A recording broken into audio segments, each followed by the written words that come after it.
Gimana kabar kalian? Nah, di video kali ini aku mau lanjutin video yang sebelumnya. Sebelumnya kan aku jelasin apa sih karakteristik dari merchant online Tokopedia dan Shopee. Nah, ini kelanjutannya. Jadi kalau udah tahu karakteristiknya, terus aku harus gimana gitu. Nah, di sini aku mau jelasin untuk kalian jualan tanpa modal. Nah, jualan tanpa modal itu pastinya pilihannya dropship. Kan ada dua nih, ada dropshipper, ada reseller. Nah, kalau reseller itu kita harus stok barang dulu, kita beli ke barang, terus kita punya barang nih, kita jual lagi. Nah, sementara kalau dropshipper tanpa punya barang, kita bisa jualan. Nah, apa sih yang harus kita perhatikan sebagai dropshipper? Dan dari mana sih harusnya kita ngedrop barang? Nah, apa yang harus kita hindari? Apa keuntungannya dari masing-masing merchant online yang sudah kita bahas kemarin?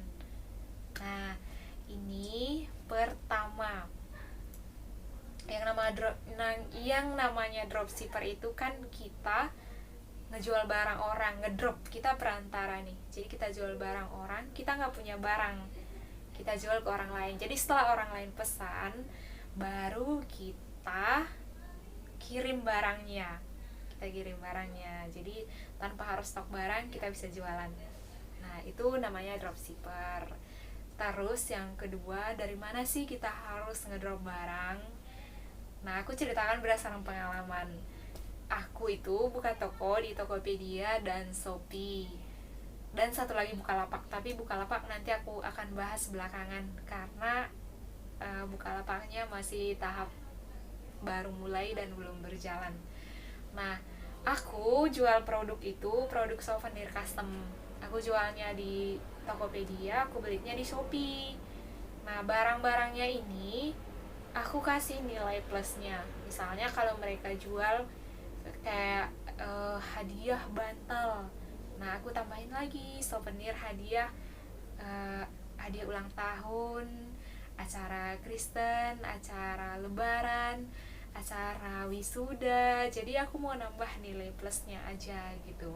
Kalau orang lain custom, ya cukup custom bebas. Nah, aku nambahin sedikit. Jadi aku beli dari Shopee, aku jual Tokopedia.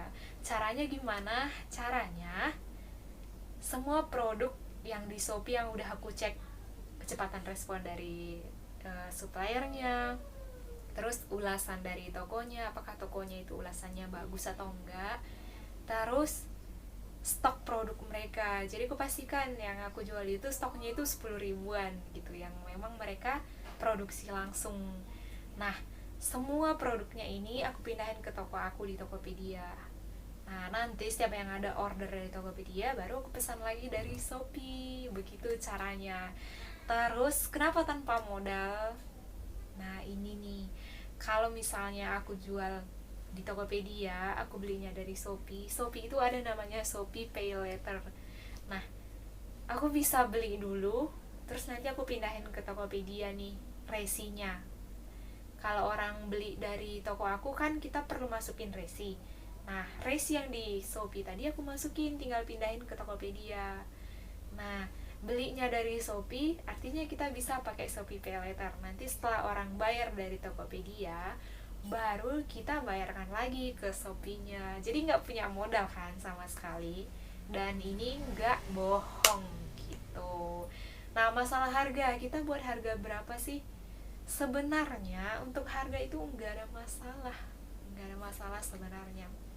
Tapi memang seperti yang aku jelasin video sebelumnya, di Tokopedia itu orang lebih mengutamakan kepercayaan, kecepatan itu lebih cepat di Tokopedia daripada Shopee. Kecepatan pengiriman, kecepatan respon, semuanya lebih cepat di Tokopedia.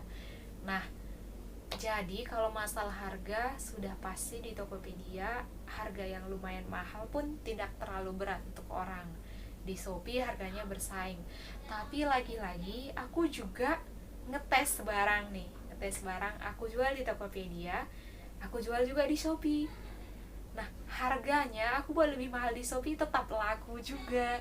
Jadi sebenarnya itu bukan, nggak usah takut nanti kalau aku nambah harganya segini nanti nggak laku. Pokoknya kamu perhitungkan, kamu nggak bakal rugi, kamu dapat untung.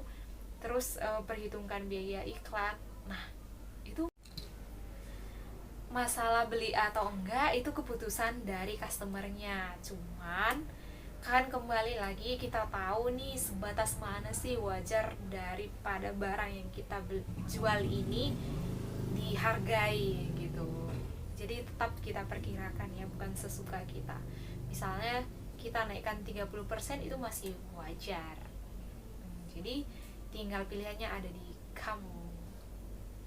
Nah, apa sih yang harus dihindari?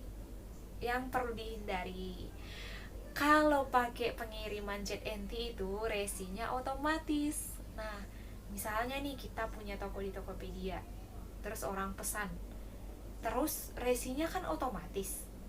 Nah, kita pesan lagi dari Shopee, resi yang di Shopee ketika mereka kasih ke kita nggak bisa masuk, karena di Tokopedia kita itu udah ada resi yang wajib otomatis diupdate ketika kita ngirim barangnya, itu langsung ke update.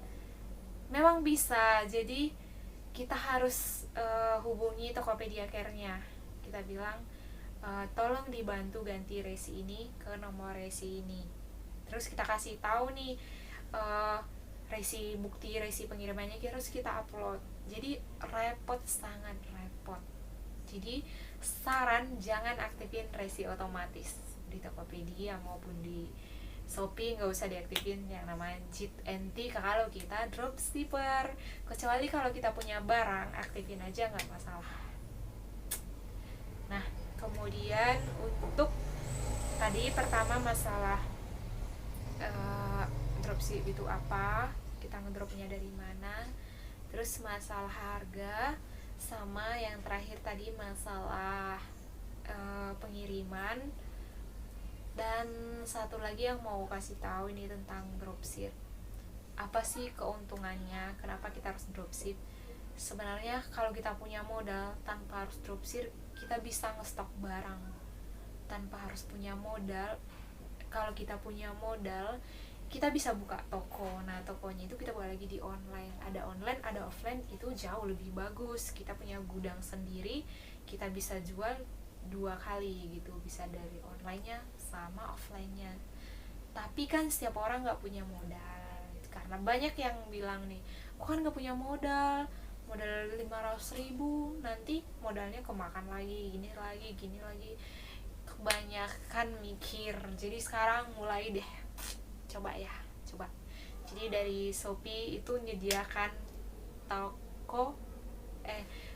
Shopee Pay Later. Jadi manfaatin dong, paling biayanya 2.000. Sementara kan keuntungan kita satu produk, aku aja misalnya nih, nggak semua, tapi contohnya aja aku jual pohon Natal, aku jual 280.000, aku beli 150.000, untungku itu udah 130.000. Nah, dari sini kalau dipotong 2.000 kan nggak terlalu masalah. Kita kan minjam uang, nggak pakai modal kita, dan kita nggak sibuk menjaga barang gitu.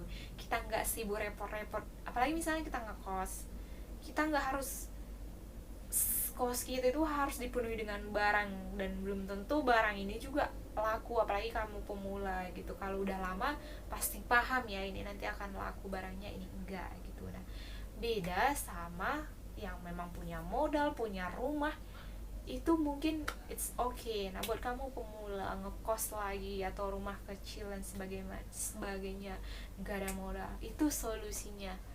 Dan masalah untung, pasti untung asal kamu rajin upload sebanyaknya, tapi sejenis pasti tau kamu dikunjungi orang. Dan jangan lupa tambahi iklan. Nah, selanjutnya aku mau bahas iklan untuk kalian, jadi pantangin terus ya. Terima kasih sudah menonton. Jangan lupa like, subscribe, dan komen, dan share juga ke teman yang lain. Terima kasih.